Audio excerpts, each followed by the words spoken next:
IRA real estate investing. What is it? How do you set it up? And how do you invest in the things that you want? That's today's show. Let's dive into it.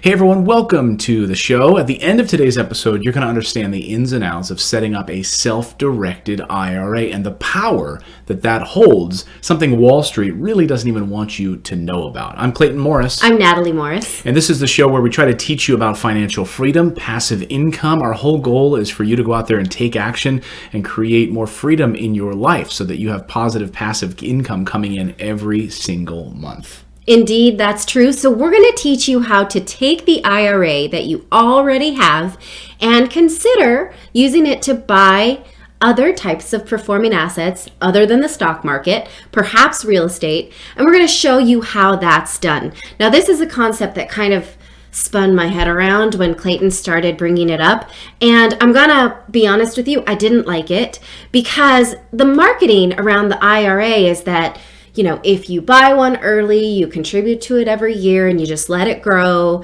the interest over time is going to give you this nice nest egg. So I felt very comfortable that we were regularly contributing to our IRA and then just kind of letting it sit there and grow.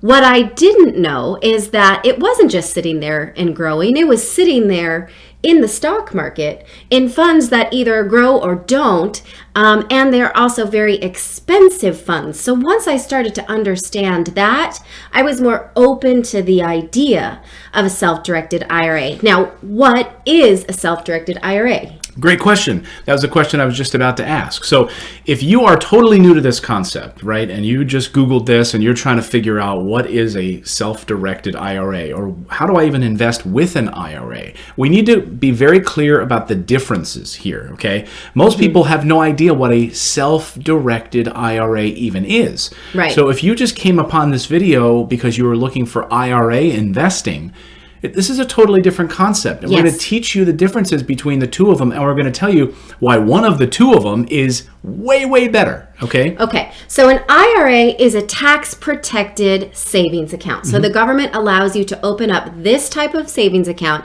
and it says if you leave it there until full retirement, 59 and a half, then we won't tax it. Then it's a tax-friendly account, right? Unless it's a Roth. We're going to get to that distinction later, okay? But for the most part, it's a tax-safe savings account that you are supposed to leave alone until you're in your late 50s. And if you don't, you will be taxed as a penalty on it. Okay. Most people say, okay, great. And they just go to any old bank that's down the street and they open one.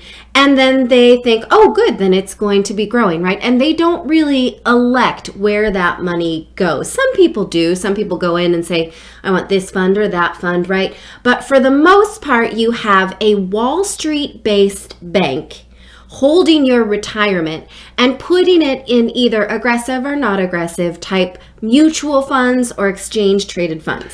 Right. So for instance, you might work with a company like Fidelity or Scottrade, E-Trade. Right. And what those companies will say to you is that you're setting up an IRA and you might say to them, well, I've heard about this thing called a self-directed IRA. And they might lie to you, quite honestly. They might say, well, yeah, our IRAs are self-directed, but what they're telling you is that you can direct within those funds. You can pick and choose kind of different stock-based funds. So you can self-direct, you can kind of pick and choose. But that's not what we're talking about at all. Right. Right? Yeah. So they have a finite amount of pre-approved funds you can elect. So you can choose where your money is going in those types of traditional accounts, but you have a finite amount of choices. In fact, I've noticed that when you do a Google search for self-directed IRAs, the big banks buy ads against that search term. They don't want you to know about this. So you'll see like E-Trade and Scottrade popping up because they do make the case, well, yeah, we are self-directed. There actually, a couple years ago, was a court case where someone wanted to use their traditional bank to invest in, I think it was real estate, and they went all the way to the court system, and the court said it is that person's retirement money. They can invest it in real estate.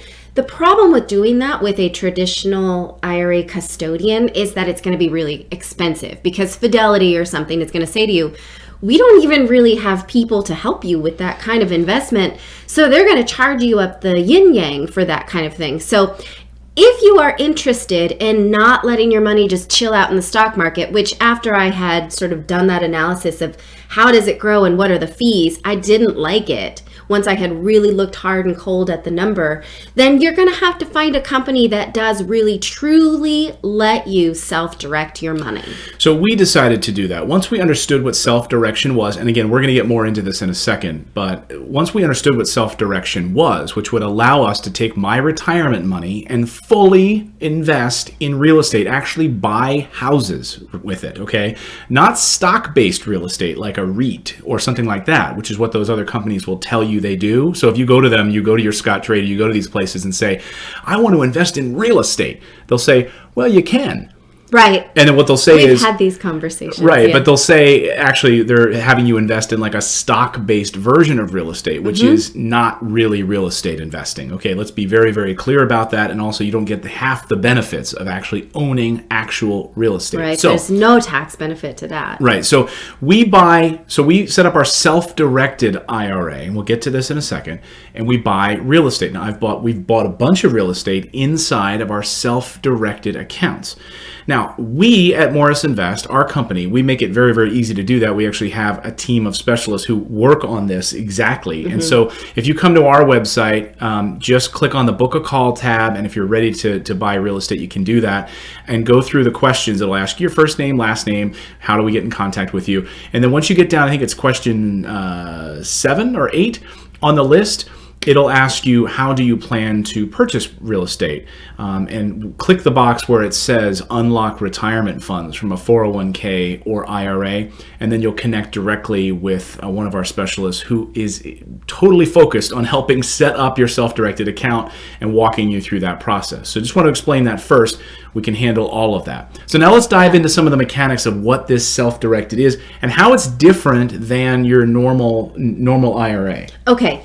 So once you have your funds in a self-directed IRA, then you now are in charge of where they go. So I can take my retirement. So I took my 401k from when I worked at CBS and I rolled it into an IRA and I put it into a traditional custodian. And then I decided, okay, I'm going to be brave. I'm going to put it into a company where now I can self-direct it. So I did that. And then you log in and you're like, oh, there's all my money. And I get to decide where it goes. So I know I use this analogy a lot. I can invest in a friend's bakery. I can I can lend somebody money that I know is starting up some kind of new business. I can invest in real estate, right? I can invest in a farm. I can do whatever.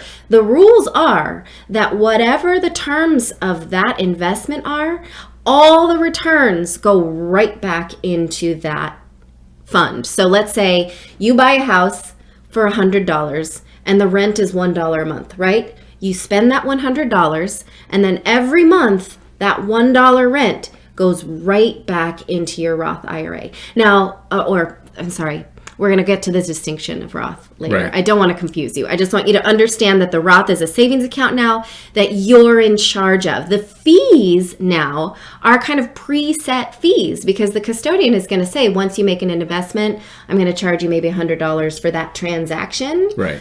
It's not a percentage of your returns, which is awesome. Then you've just paid for one transaction and then you're making money. You can invest in a lot of things with a self-directed IRA, but there are just a few minor things that you can't invest in. Right. There are a few rules, restrictions that you need to follow. So the first one is you can't lend to anyone in your immediate family or an descendant or an ancestor. So that means your parents, your grandparents, or your children, or even your brother or sister. Like Clayton can't lend to his sister, even though we don't live with her. It's just too close inside of his immediate family because the government is going to say, well, you're using that money for your benefit right now, and then they'll tax you. They're saying that's not a retirement account if you're using it right now. For the same reason, you can't use it to buy or invest in anything that you personally use right now, like a car or your primary home. You absolutely cannot, even a secondary home, you couldn't do that unless you're renting it out, right? There's a couple of other things you can't invest in. You can't buy collectibles. This is according to the tax code. You cannot buy comic books, baseball cards, or art using a self-directed account. Right. But beyond that, I mean, really, the sky is the limit. Right. So just wrap your head around this for a second, right? On the one hand, you had this old IRA sitting over here with a financial institution. Then you say you got smart because you watched this show and you said, I'm going to take that money, that $50,000, bye-bye to that financial institution, and I'm going to put it into a self-directed account. By the way, and like I said, our team can help you with that. Very, very simple. And so now you have full control over it without all of the fees that you were paying, and it was just sitting there stagnant. Now you could take that $50,000, you could buy real estate. Okay, or you could take that $50,000 and loan it out to somebody at 5% to 6% return, maybe a local flipper in your neighborhood, right? Yeah. We've had people here on the channel who have written to us and said, we've started not only buying real estate with our self-directed account, we've lent out in small batches, like they lent out $5,000 to somebody down the street that was doing a flipping project, $5,000 at a 5% return or a 12% return. Imagine, sky is the limit when you start thinking about the ways in which you can use your money and not the financial institution telling you how to do it. Yeah, it's amazing. So shall we talk about the distinction between Roth and regular IRA before we move on to the next video? Yeah, so we're going to have a whole series of great videos here around the self-directed IRA, but it's worth just talking about some of those distinctions because I made the mistake. So there you have the traditional IRA and a Roth IRA. When I was starting out in my career, I made the stupid move, which was investing in a traditional IRA. Right. Natalie, we didn't know each other at the time, when she started out in her career, invested her money in a Roth IRA. So there you go. Now, what's the difference? Traditional was me, Roth was her. Well, you can tell who was the better student because I did my homework and I'm going to teach you the difference so that you have this in your head when you make these choices. Now, a traditional IRA is the government saying we will not tax the money that you put in every year. So you get $5,500 limit that you can put in every year now in 2018. And the government's going to say, I'm going to pretend you never made that $5,500. I won't ask you for taxes on it this year on this year's tax return. But at the end of that retirement account, when you decide to withdraw it, say you're 60 years old and you want it, you will pay taxes on what's in that account and what you take out. Not just what you contributed, but also what it grew. So you have to think about this. You're paying tax not on the seed, you're paying tax on the crop, right? So imagine you bought real estate and it was paying you for years and years and years. You've made all this money back, but you're going to pay taxes on that. Now, I don't want that. So what I'm going to do instead is buy a Roth IRA. That means that the $5,500 that I put in every year, I've already paid taxes on it. I pay taxes on it this year.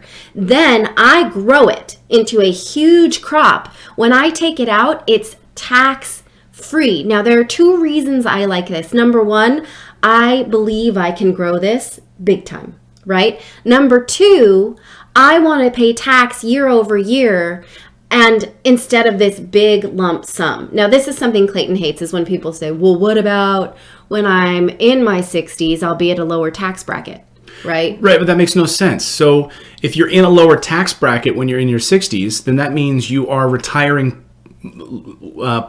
poorer than you are now, right? So my goal is I want to retire wealthier than I am now. So meaning I want to be in the highest tax bracket when I retire. Yes, I'm going to pay a lot in taxes when I retire. That's fine, but that also means I'm in the wealthiest of tax brackets. But we also have so many tricks to mitigate our taxation because we're active investors that, like, I'm fine with being in that tax bracket, but I also have all these kind of ways to lower my tax actual payment so that I'm fine with that, right? So this idea that you're going to be in a lower tax bracket because you're retired is, I think, very myopic and just thinking of yourself as, you know, I remembered like checking that box and I looked at the two. I'm like, oh, I don't know. Do I want Roth or do I want traditional? And I thought of myself like 60 years old and fabulous. And I was like, no, I'm going to be in a high tax bracket. I'm going to marry someone wealthy. We're going to create amazing wealth. Well, see, So most people that's don't think what of I it, did. and most people just don't think of it that way because it's sort of that immediate thought, well, this is tax-free right now, right? So the government's not going to tax me, but they're like, they're going to tax me when I retire? Fine. But we're going to talk to you about having a real estate property inside of your IRA. But you have to think about this, right?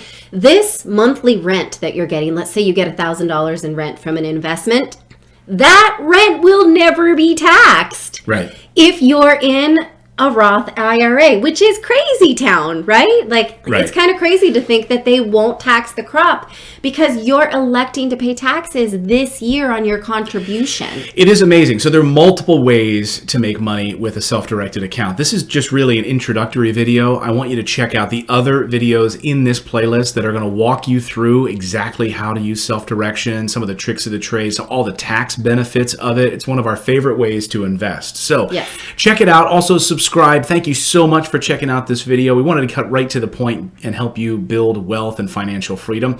My goal in starting this channel is for you to take action, go out there and take action and become a real estate investor because we believe it's the #1 way to build wealth. We'll see you next time, everyone.